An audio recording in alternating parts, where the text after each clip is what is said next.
71 Sears Suburban 14. I've never changed the Transaxle oil since I've owned this, and I've owned this for about 4 years now. So I'm gonna change it and show you how it's done. Here are the tools you're gonna need.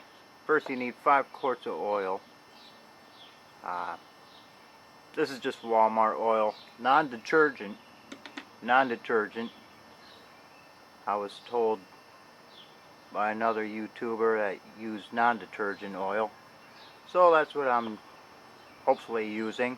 It doesn't say detergent or non-detergent on it, so I'm assuming it is non-detergent. 5/8 wrench, 5/8 socket, a kind of long extension, ratchet, a crescent wrench, and a bottle jack. Don't forget this container to put your oil in, and gloves if you don't like to get your hands dirty. I don't like getting my hands dirty, so I wear gloves. Alright, so I'm going to jack this thing up, and I'll continue the video from there.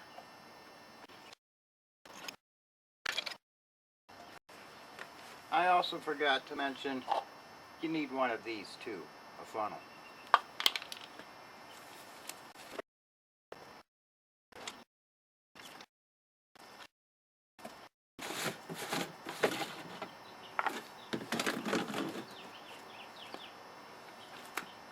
So you have your drain plug right here, and I'll probably have to jack this down and tilt it to get all of it out, get all the oil out. You can loosen this up, take this out too while it's draining, so it drains a little faster. You'll see what I mean in a second here.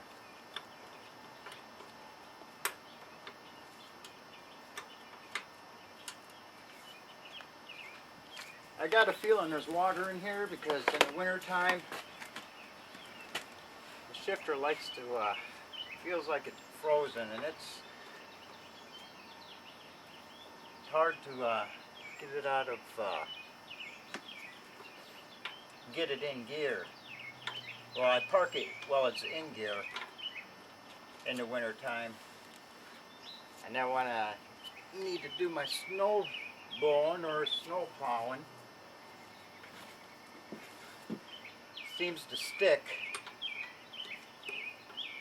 so it feels like it's frozen. So I'm guessing there's water in here, which I should have changed this when I first had it, because you never know what you're going to get when you buy one of these old used tractors anyway. So yeah, see, look at that. It's gray. Oil isn't gray. So there's a lot of water in there. Good thing I'm changing it now, because I'm taking these, I take this to the tractor shows and stuff. I don't need nothing happening in there.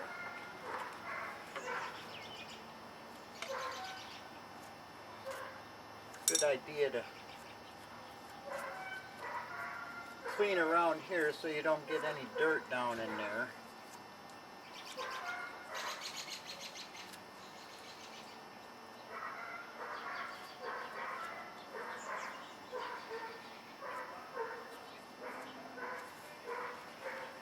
So we'll let that drain, and I'll continue the video.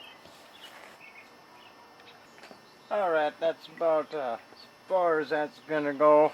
While I was draining, I went and got myself a drink. So no, it's a bad idea to drink and work on stuff. But anyway, I don't drink anyway. So I'm going to zoom in on this hole where it's draining from, because I don't think you were able to see it before.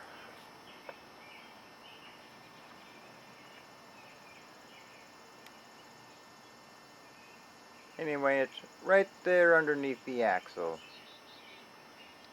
So I'm going to put that plug back in there and fill it up with oil again.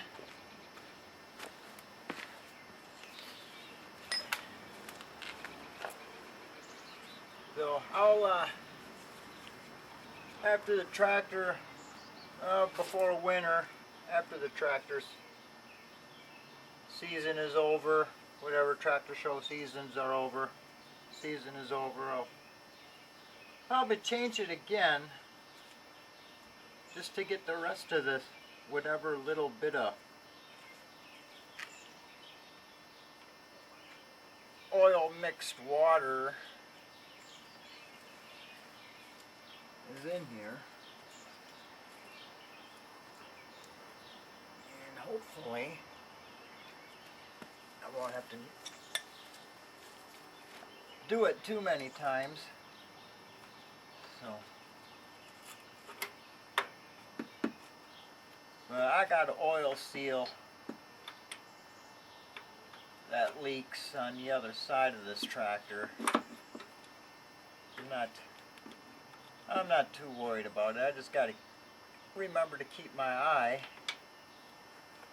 And you probably a good idea not to just snug it up. You don't need to crank on it, because the last thing you need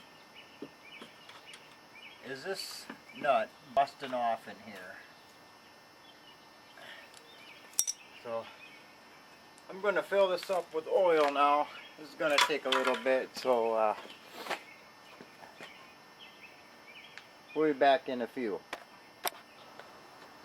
Alright, so we got our 5 quarts of oil in there. So now we'll just put everything back together here. And you know, I just had a thought. If you change your oil, I don't know, maybe every year or two, it'd probably be a good idea while you're doing that, just grease all the fittings at the same time while you're doing that. Then you're done, you know, because you don't have to keep greasing. I don't believe you have to keep greasing over and over. You know, maybe once a year, maybe once every 2 years, you know.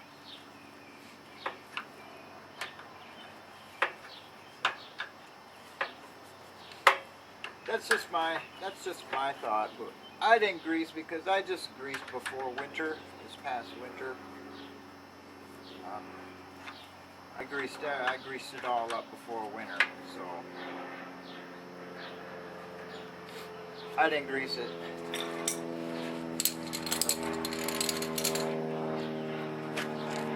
Now here's a little thing. It's probably a good idea just to, you know, like whatever oil you got left over, little drips, just drip some oil on the threads, you know, that way they won't rust on there. But what I'm using is 50% acetone and 50% automatic transmission fluid. Works great. It's, as far as I'm concerned, it's better than WD-40, PB Blaster, Seafoam, any of those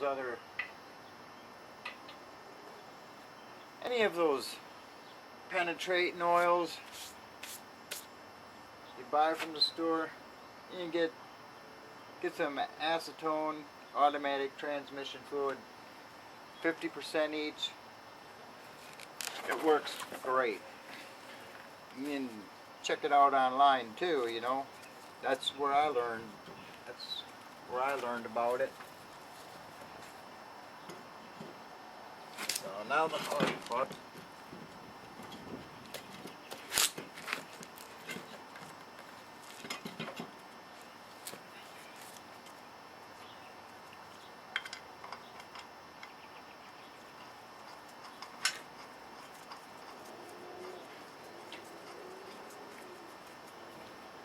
That way, you know, just do the threads in here. Alright, when you take the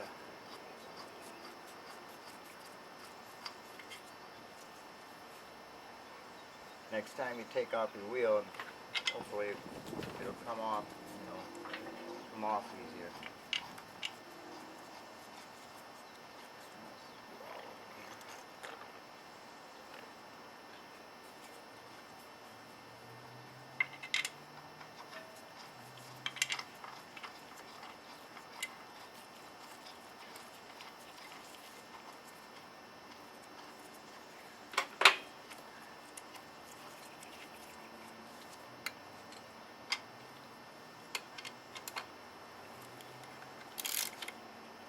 So it's just like your car, crisscross pattern.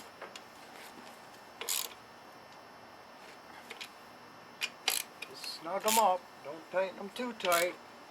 Last thing you want to do is break one of these bolts.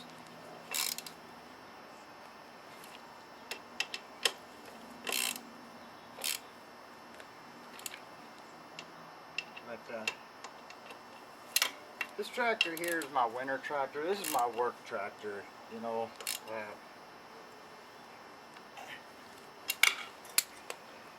He's a good old boy. I named it Grandpa. I don't know how I got that name, but I think I just looked at the front end of it and I thought, hey, that looks like a Grandpa. I don't know.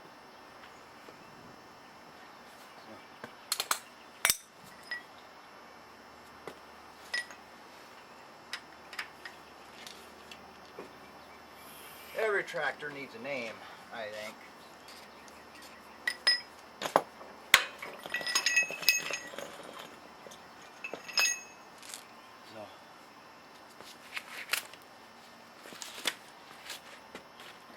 Let's see.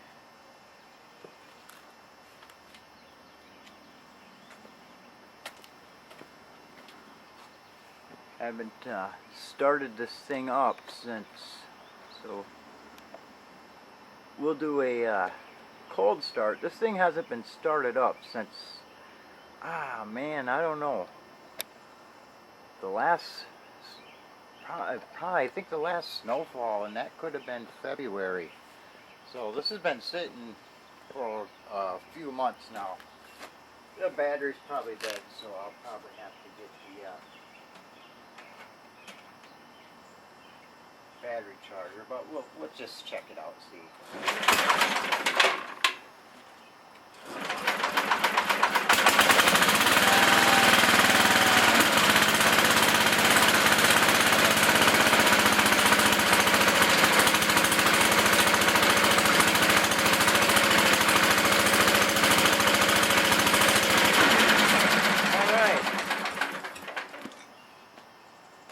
This tractor never lets me down, man. It'll start every time. As long as there's charge in the battery, it'll start. I like these 71s.